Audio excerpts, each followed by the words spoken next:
In the crystal coffin of the funeral home lay my wife, 8 months pregnant. The forensic doctor said that the gaps under her fingernails were filled with river bottom silt. On the day of the funeral, I smiled and calmly signed the cremation papers in front of the mourning hall. 3 years later, at a club reunion, the corpse that should have rotted long ago was straddling my buddy Fernando's lap. Her tongue curled with cream as she smeared it onto the man's Adam's apple. The black stockings under her miniskirt had a torn hole perfectly revealing the rose I had personally tattooed on the inside of her thigh. Isn't this my psycho ex-husband who went crazy after his wife died? She pressed the tip of her high heel against my knee. I heard you hugged my portrait and lived in a psychiatric hospital for 3 years. How pathetic. Since you're so pitiful, I'll give you a chance, come be a dog for Fernando and me.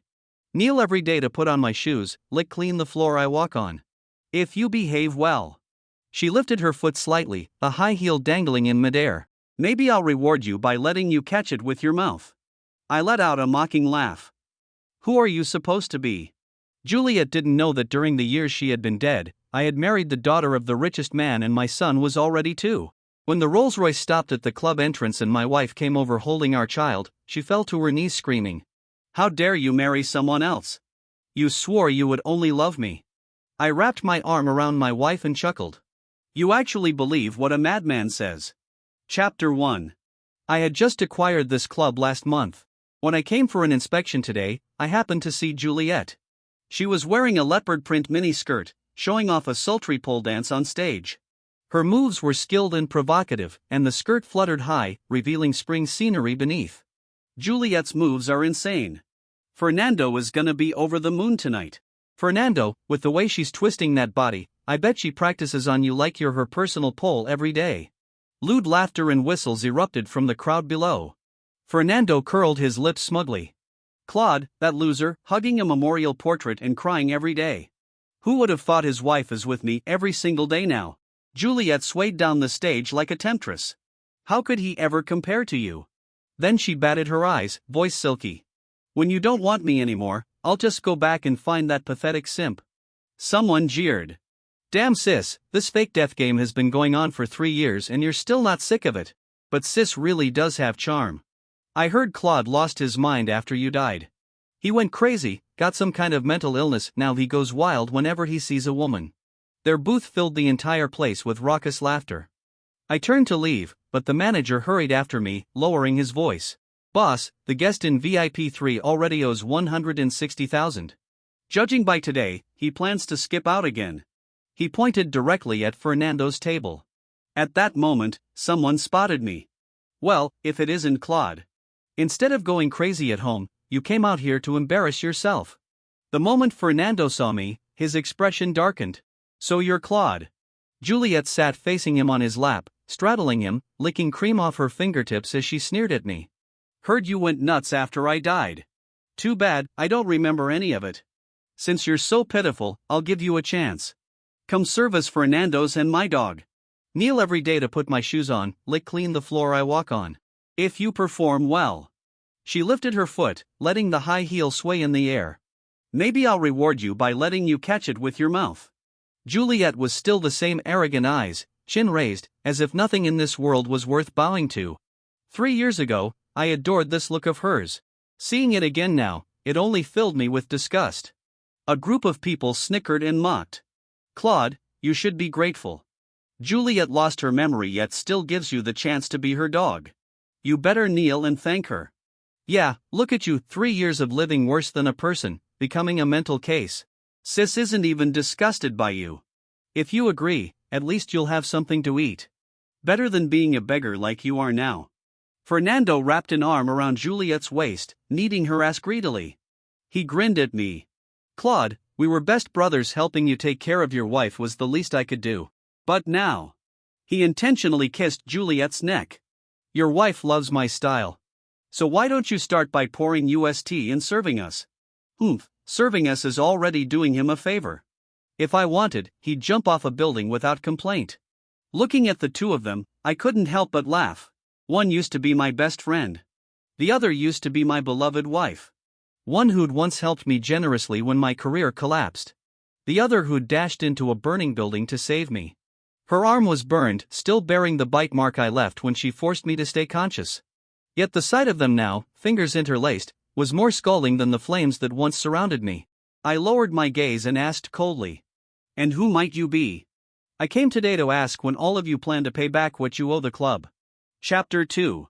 Motherfucker, you think this club belongs to you? The booth burst into laughter. "So what if we're running a tab? I'll pay whenever the hell I feel like it. Who the fuck do you think you are?" Juliet leaned close against Fernando, grabbed a glass of alcohol, and poured it straight over my head. "Claude, did you really think pretending to be the owner of this club would make me look at you differently?" She turned to Fernando, lifting her red lips. "Honey, isn't he just a delusional toad dreaming of eating swan meat?" Fernando brushed a kiss against her lips. "Baby, he's not even a toad now, more like a guard dog at best." The manager beside me tried to speak, but I stopped him. Slowly, I raised my left hand. The wedding ring on my fourth finger gleamed coldly under the lights. "Juliet, look closely. I'm married."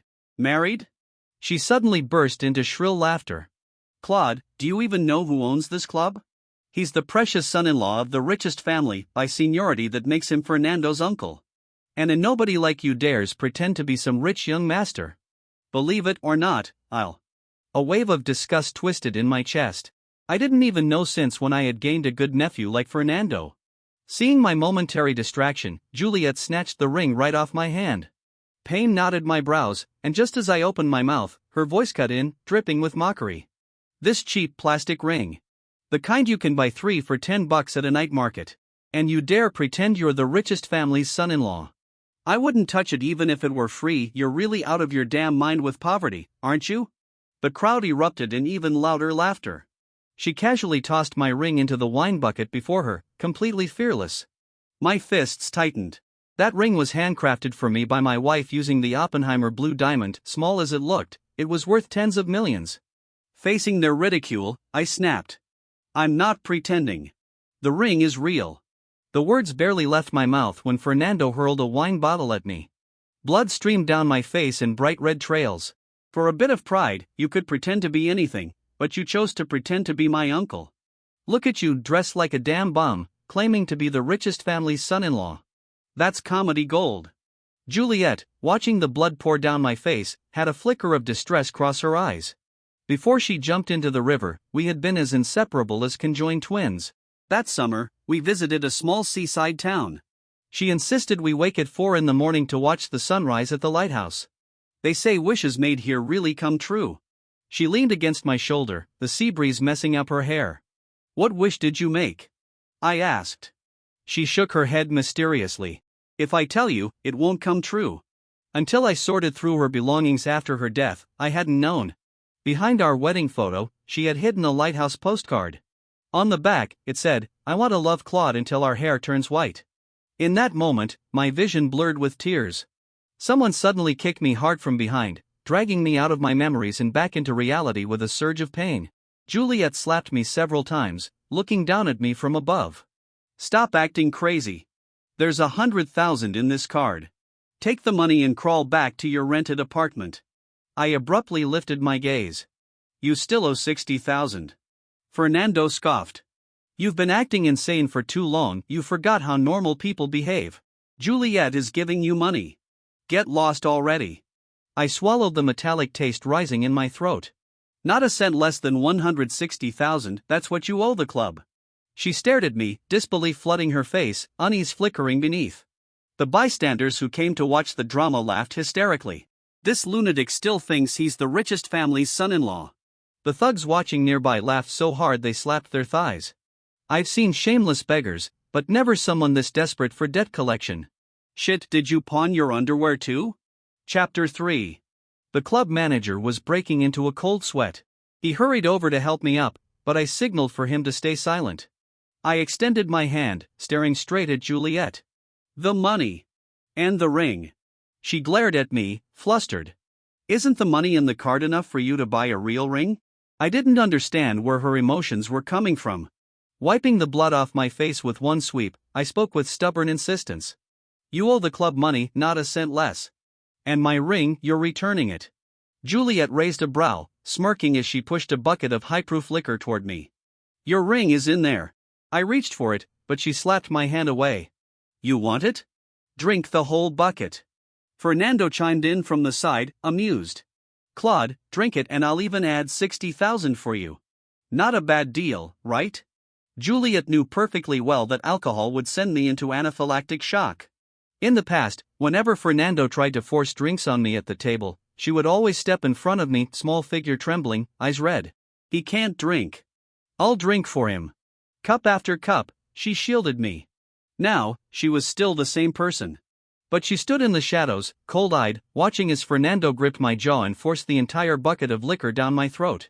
The alcohol burned through my esophagus. My vision blurred, but I kept my eyes locked on her. My trembling fingers slid into my pocket. When the pen tip pierced my skin and blood mixed with spilled liquor, the sharp pain forced me awake. I needed to watch the very last drop go down, because the bottom of that bucket held what I treasured most. I shoved Fernando's hand aside, reached into the bucket, retrieved the ring, and carefully wiped it clean with my sleeve before putting it back on. Juliet suddenly grabbed my hand like a madwoman. What the hell is so precious about that stupid ring? I frowned and said coldly. Let go. She glared, teeth clenched. You still need 60,000, right? 1 week from now, come to XX Hotel to get it. If you don't come, you're a coward. I stared at them with icy calm. I'll be there. Make sure the money is ready. The manager escorted me out of their booth. Once outside, my body gave out and I leaned heavily against the wall. Fernando's buddies suddenly grew nervous. Claude is so stubborn, what if he really is the richest family's son-in-law? I saw the manager sticking to him the whole time. And Juliet, didn't you swear he'd guard your grave forever and never remarry? What if you overplayed your hand? Juliet snorted coldly. He's acting. Look at that broke-ass outfit. You think a billionaire's son-in-law wears a 50 yuan t-shirt? She exhaled a smoke ring, tapping her high heel against the floor with a rhythmic click. Just can't stand seeing me and Fernando in love. Suddenly, she grinned, baring her teeth. When we get married, I'll walk up to him, shed 2 tears, and say, actually, I loved you. She inhaled deeply, then crushed the cigarette out on the booth. You think that lunatic wouldn't drop to all fours and play dog for us on the spot? Fernando's friends roared with laughter. Sis, you're amazing. You've got Fernando wrapped around your finger, and that simp still panting after you. Look at you. Fernando laughed as his hand cupped the softness on her chest, pulling her into a hot deep kiss. Whistles erupted all around them. Leaning against the wall, I heard everything. My heart froze over completely. The manager supported me as we walked out of the club. Boss, do you need an ambulance? I assured him. No. I have medication.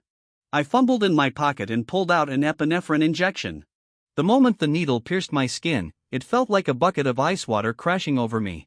Thinking back to everything that had just happened, nausea overwhelmed me, I retched uncontrollably.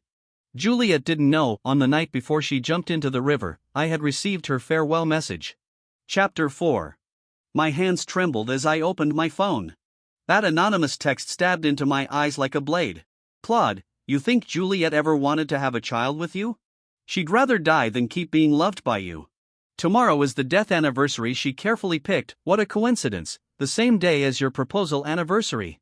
Below the message was a photo. Through a grainy lens, Juliet's pregnant belly rose and fell beneath another man. On her face was an expression of pleasure I had never seen before. The date stamped in the corner was clear, exactly 1 week before she jumped into the river.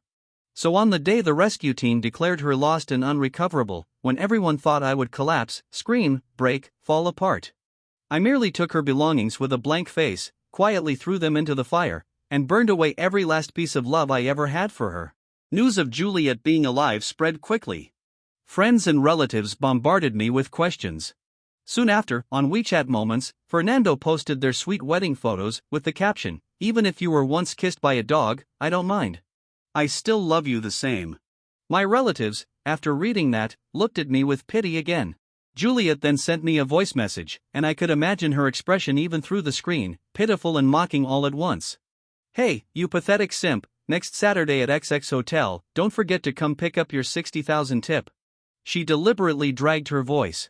Consider it a little wedding gift from Fernando and me. Enough for a loser like you to eat instant noodles for half a year. I quietly noted the location. Then blocked her. The club manager listened beside me, silently clenching his fists. A week later, their wedding was held as scheduled. I had the driver stop the car 1 kilometer away from the hotel. For people that disgusting, I no longer wished for them to know who I really was. When I reached the hotel, Juliet and Fernando were at the entrance greeting guests. "Look, the dog is here. Come to get your reward." I ignored the insult. "Give me the money. I'll leave now." Juliet scoffed. "You think the reward is that easy to get? Kneel down and kowtow 3 times. Then maybe I'll consider giving it to you." I stared at her coldly, eyes sharp as blades. She faltered, turning her head away. Suddenly, Fernando kicked me hard behind the knees. I collapsed onto the ground, kneecaps slamming against the marble floor with a heavy crack. His groomsmen swarmed in, dragging me like a dead dog to the doorway. One grabbed my hair and smashed my forehead into the ground. Crack, a burst of red exploded across my vision. Crack, warm liquid slid down my brow into my eyes. Crack, I heard the guests gasp, and the sound of bone fracturing. Enduring the sharp agony, I forced myself upright. "Juliet, give me the money." Juliet ripped off her veil, her blood-red nails practically jabbing into my face. "Claude, is this all you amount to? Losing your fucking dignity over 60,000? Her voice was shrill like glass scraping against metal. "I told you I lost my memory, and you still kept acting like some tragic lover. And now look at you, switching careers to be a beggar." Fernando wrapped an arm around her waist and let out a mocking laugh loud enough for me to hear clearly. "Baby, you still don't get it." He stepped on my fingers, the ones barely supporting me on the ground. "This rabid dog can't get over you. Heard he went insane when he thought you died. Now seeing you get married, he's about to lose it again." His spit sprayed across my face as he sneered. "Why don't you kneel and bark for us? Maybe I'll have the mercy to toss you a piece of wedding candy." I lifted my head. Through the blur of blood in my vision, his gloomy face came into focus. Juliet leaned in quietly, her fingertips brushing the blood on my cheek. "Making such a big scene, is it just to make me feel sorry for you?" She slipped a blood-stained key into my palm. "The old apartment, I kept it for you. When I get my memories back, the one I love will still be you." "Juliet, stop making a scene. Bleeding at a wedding is a bad omen," a relative whispered, unable to hold back. Fernando urged her to stand up quickly so they wouldn't miss the auspicious hour of the ceremony. Gritting her teeth, Juliet hardened her expression. "Security, pick him up and throw him into the fish pond at the entrance. Wash all that blood off him." The guards looked troubled. "There are decorative crocodiles in that pond. If we throw him in covered in blood, he might not come out in one piece." My face drained of color, the pain left me speechless. Juliet hesitated only for a second. Fernando pinched her waist from behind, and she instantly barked her order. "Throw him in first, then fish him out." In the pond, the crocodiles smelled blood. Their eyes gleamed with hunger as they opened their massive jaws. Suddenly, a Rolls-Royce sped toward the entrance. The club manager swung the door open, and my wife stepped out, heels clicking sharply against the ground, our child in her arms. She strode toward me and spoke in a voice that shattered the entire scene. "Who dares lay a hand on the son-in-law of the richest family?" Chapter 5. The security guards dragged me aside, leaving a trail of blood smeared across the floor. My son struggled in his mother's arms. "Mom, put me down. Bad people are hurting Dad." My wife's eyes were red as she set him on the ground. The bodyguards followed closely behind the little young master. People began whispering when they saw my wife and son walking toward me. "Who is that woman? Don't tell me Claude really got married." "That woman just said son-in-law of the richest family when she got out." "Don't tell me she meant Claude." Juliet's fingers tightened around her wedding gown, unease flickering in her eyes. Fernando raised a brow and made a call. Then, looking smug, he announced loudly, "Everyone, I've already contacted my uncle. The real son-in-law of the richest family is on his way." "Claude, you fraud. You think dragging along a random woman and kid to cosplay a family, then borrowing a luxury car, makes you the richest family's son-in-law? When my uncle arrives, you're dead. We'll peel your skin off." I lowered my head and let out a cold laugh. My wife wrapped her arms around me, her touch painfully gentle as she wiped the blood from my face. Then she looked up sharply at Juliet and Fernando. "You shameless cheating couple. I want to see who exactly you've called over. Manager Wang, get the family doctor here. My husband needs a full examination." Hearing the command, the club manager ordered the bodyguards to form a protective circle around us before running off to fetch help. Juliet glanced at her watch. She snapped at the security guards. Pull that woman and child away, and hurry up, throw him into the fish pond. If he isn't clean, don't fish him out. Then she raised her voice, forcing fierceness into it. If you delay my auspicious hour, can you afford the consequences? Didn't my husband just say his uncle is the richest family's son-in-law? The guards, terrified, quickly lifted me up toward the crocodile pond. My wife gave a single gesture and the bodyguards instantly subdued the security guards. I dare any of you to try. Fernando scoffed and signaled his groomsmen. They rushed from behind. The front bodyguards were still holding down the security guards and didn't notice the ambush. By the time they realized, I was already hoisted up, inches away from the crocodiles. Still, I felt no fear. I looked at the groomsmen and said calmly, "How much longer are you planning to let yourselves be used? Did it never occur to you, what if I really am the son-in-law of the richest family? If you throw me in, what happens to you afterward? Thought about that?" The lead groomsman's hands trembled, he almost dropped me straight into the jaws. In that brief moment of hesitation, the bodyguard struck and pulled me back to safety. 7 or 8 groomsmen were knocked to the ground in seconds. Juliet, panicked now, tugged Fernando's sleeve. Fernando, he wouldn't really be the richest family's son-in-law, right? Fernando sneered. Him? Look at what he is. My son Ian, eyes swollen from crying, seized a moment of distraction, ran straight to Fernando, and bit down hard on his leg. Fernando screamed and kicked, sending the child flying like a rag doll. My heart split open. Ignoring the pain tearing through my wounds, I lunged forward and crashed my fists into Fernando's face, 10 heavy blows, each one sinking into flesh with a dull thud. Behind me, my wife screamed Ian's name, voice breaking as she scooped up our bleeding son. Just then, the hotel doors burst open. Heavy, orderly footsteps shattered the chaos. Black-clad bodyguards lined up on both sides as a middle-aged man entered slowly. Sharp suit. Silent authority. A presence that made the entire hall fall dead still. Fernando froze, expression stiffening. His lips trembled. Uncle. The man didn't spare him even a glance. He walked straight toward me. And under everyone's disbelieving eyes, he bowed deeply. Young master, forgive me. I was delayed on the way. Juliet's wedding gown rustled violently as she stumbled backward, her high heel snapping with a loud crack. I wiped the blood from my face and lowered my gaze to Ian, who had fainted in my arms. Softly, I said, "Uncle Morales, take care of the young master and my wife." My wife suddenly grabbed my arm, her nails digging into my skin. Following her furious gaze, Fernando was dragging himself toward the side door, leaving a long smear of blood behind him. Trying to run? I laughed, stepping forward, the blood-stained leather of my shoe pressing down on his fingers. Tell me, who were you waiting for again? Chapter 6.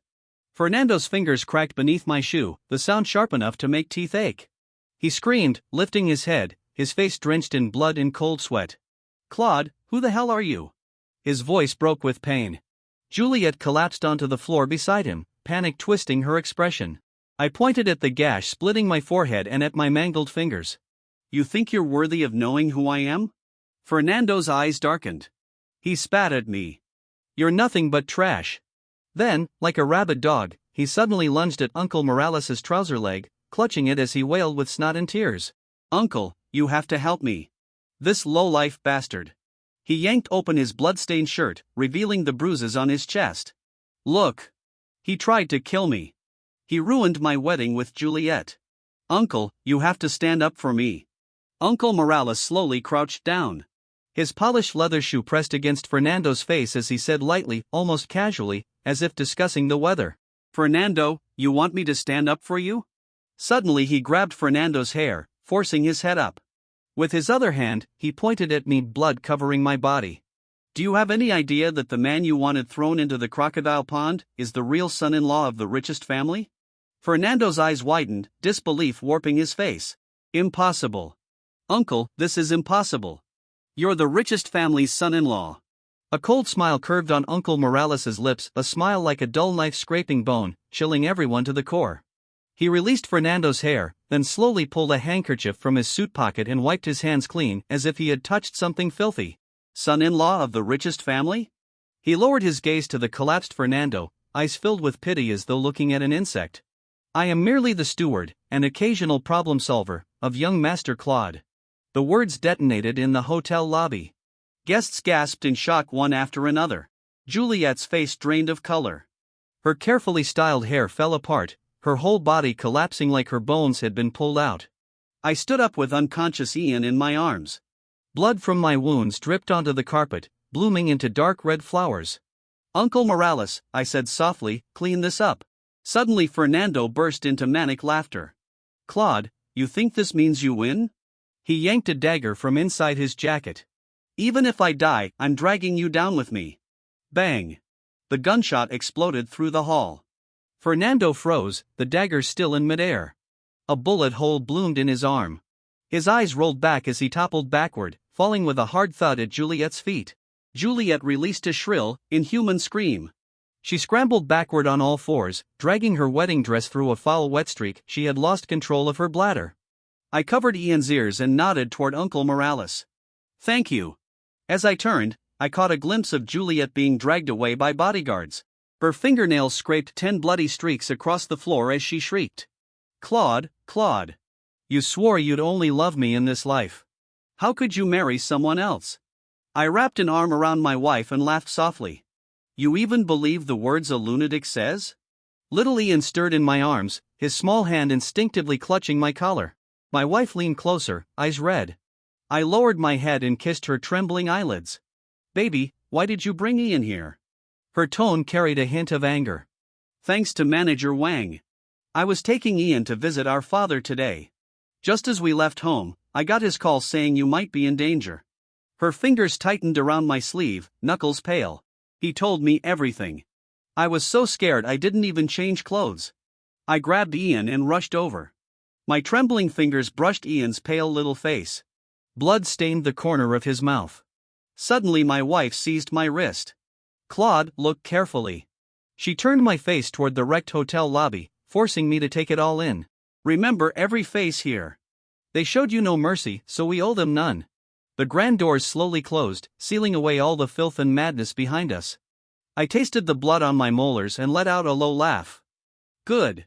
If they insist on playing this game, then I will make sure everyone learns what the real cost looks like. Chapter 7. The family doctor examined both Ian and me.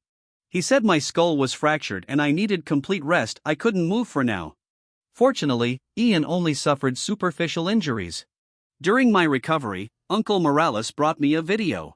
In the video, Fernando was tied to a metal chair in a warehouse, gauze over the gunshot wound in his left arm soaked with dark red. His face was contorted as he screamed hysterically. "Morales, you old dog. You two-faced bastard. I called you uncle to give you respect, and you help an outsider screw me over." Uncle Morales's slap sliced through the air, each strike cracking like a whip. "This slap is for disrespecting your elder. And this one, for using my name everywhere to scam and swagger around." The slaps grew heavier, blood mixed with broken teeth splattering onto the wall. Finally, he grabbed Fernando by the collar and lifted him up. His voice was soft enough to make the skin crawl. "Now, we need to settle the debt you owe for touching our young master Claude." The camera shook violently. A metallic clang rang from off-screen. Fernando's curses stopped abruptly, as a red-hot metal rod slid into view, molten droplets sizzling as they dripped near his crotch.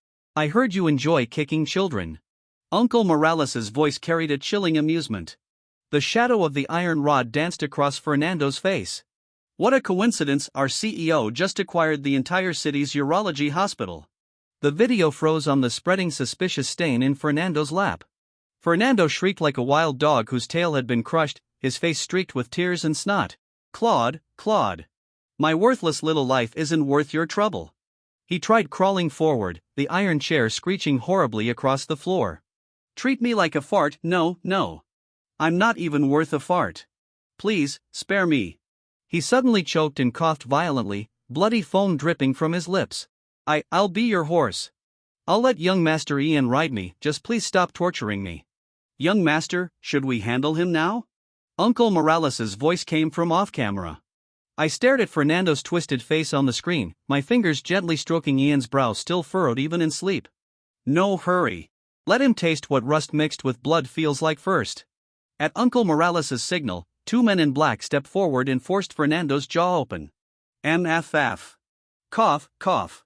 Ugh. The chunk of rusty iron was forced down Fernando's throat. His entire face flushed a dark purplish red like pig liver, veins bulging, eyes protruding as if they were about to pop out. He thrashed violently, the metal chair screeched across the floor with ear-splitting noise. You dared pour alcohol down our young master's throat, now you get to taste rust. How is it? Uncle Morales leisurely wiped his fingers. If you knew it would come to this, why push your luck? The video suddenly switched angles. In the corner of the warehouse, Juliet was tied to a chair, her makeup smeared across her face, watching everything in terror. Her lips trembled, but no sound came out. She could only shake her head frantically. Almost forgot about her. I chuckled softly and tapped the screen. Let her have a taste too. From off-screen came the sharp clack of high heels on concrete, followed by the ripping sound of fabric tearing. Juliet finally broke down and screamed. Claude, you lunatic. I'm calling the police. I let out a low laugh, tapping the armrest with my fingertip. How funny. Back at the club, weren't you all saying I was the lunatic? If you had simply paid back what you owed the club, everything would have ended right there. I slowly stood up, my voice turning colder and colder. But you insisted on crossing the line again and again. I grabbed the glass on the table and smashed it onto the floor, shards exploding everywhere. And you even dared to lay a hand on my son. Juliet collapsed with the chair, knees hitting the floor with a thud, sobbing until her makeup dissolved entirely. Claude. Claude. I was wrong. I was really wrong. Her trembling fingers clawed at the edge of the screen, desperately trying to pull the video toward her. I've always loved you. It was all Fernando, that beast. He forced me to fake my death and lie to you. You have to believe me. Juliet shrieked, fingernails scraping the floor until blood streaked beneath her hands. I regret it every single day. Fernando held a knife to my neck and forced me to act. She pointed wildly toward the corner. Check his phone, all the threatening messages are still there. Chapter 8. Uncle Morales immediately had someone bring Fernando's phone to me. I unlocked the screen, and the truth was laid bare before my eyes. That farewell text that once drove me into hell turned out to be written by that bastard. I scrolled through those horrifying chat logs, each message stabbing straight into my heart like a knife. All these years, Fernando had been manipulating Juliet as if he were training a dog on a leash. 8 tonight. Same place. If you dare tell Claude, I'll leak his company accounts. Tomorrow find an excuse to pick a fight with Claude. I want to see him suffer. Remember to record his reaction when he gets the death notice. I want to keep it. The latest message was from the night before at the club. Tomorrow, when all my guys are here, you better behave. Otherwise, I'll have Claude thrown into a cement mixer. The phone in my hand creaked under the pressure, as if it couldn't bear the weight of it all. So the person I cherished in my palms all these years had been nothing more than a puppet on strings. Forced by threats to my life, she'd acted out one cruel scene after another. On the screen, Juliet burst into sobs. Claude, I was forced. Do you believe me now? I really love you. In the video, Juliet covered her face, breaking down, tears leaking through her fingers. Now you finally understand, every time I left you, it was because I had no choice. Her voice suddenly fractured. Claude. I truly loved you. Juliet suddenly ripped open her collar, revealing the hideous scar across her lower abdomen, her voice hoarse like sandpaper scraping. Back then, I was pregnant with your child. Fernando dragged me into the operating room. Her nails dug deep into the scar, fresh blood seeping down her fingers. When I lay on that operating table, the one I hated most wasn't him, it was you, because you couldn't protect me. I stared at her trembling figure on the screen, a dull ache rising in my chest. But the next second, Ian's cough sounded clearly from beside me. It's not that I didn't protect you. It's that you never told me any of this. And telling me now is already too late. My heart beats for only 2 people now. One is my wife, who's in the study brewing medicine for me. And the other, just learned how to write the word daddy. Juliet's pupils contracted violently a few times. Then she let out a small broken laugh. She slowly wiped the tears from her face, her nails scraping bloody lines across her cheeks. Claude, let me go. I was wrong from beginning to end. I was stupid enough to be controlled so easily. Now I don't want anything anymore. I betrayed you all these years, that's the truth. I have no face to ask for forgiveness. I just want you to let me go. I'm going to that island, to finish whatever is left of my life. I didn't respond, only gestured lightly to Uncle Morales to let her leave. Uncle Morales ordered his men to remove her restraints and drape a coat over her. Juliet staggered to her feet, but the coat slipped from her shoulders like a shattered shell falling away. From outside came the sound of a car horn. A black sedan waited in the curtain of rain. At the doorway, Juliet suddenly turned back. Claude. She reached a trembling hand toward the screen, but the moment our eyes met, her fingers curled back. I wish you a future full of happiness, a peaceful life. Rainwater mixed with blood pooled at her feet. Before she stepped into the car, I glanced toward the entrance. My wife was standing there, holding a bowl of medicine, looking at me with gentle eyes. Chapter 9. I lifted my head toward my wife, who was leaning against the doorframe. There was a faint, almost teasing smile at the corner of her lips. You heard everything? Carrying the bowl of medicine, she walked toward me. Her warm palms settled on the tense back of my neck. Remember when we first met? You were drunk every day, your shirt buttons always mismatched. Her fingertips brushed the crease between my brows. And now, I finally see that same light in your eyes again, the one you had back then, when you were the captain of the basketball team. Amid the soft scent of medicine, she suddenly pinched my earlobe, a little habit she had whenever she knew I was hiding something. Can you tell me the truth now? Her gaze drifted toward the distant car lights disappearing on the screen. Here. Her slender finger tapped the center of my chest. Is it really all clean now? I tightened my grip around her slightly cool fingers, pressing the back of her hand firmly against my heart. Here has been spotless for a long time. What trapped me back then wasn't love for her. I looked into her eyes, shimmering with moisture. It was a knot in my heart, my unwillingness at being deceived. The rising steam from the medicine blurred her outline, but I could clearly see the teardrop hanging from her lashes. Until you burst into my life, and gave me our adorable gentle son. My Adam's apple bobbed as I swallowed the thickness in my throat. That's when I finally understood true love isn't the status or identity you brought me. It's the warmth of you feeding me medicine at 3 a.m, and how you cried even earlier than I did when Ian said daddy for the very first time. I placed her hand firmly against my ribcage. Now, every bone here is carved with your name.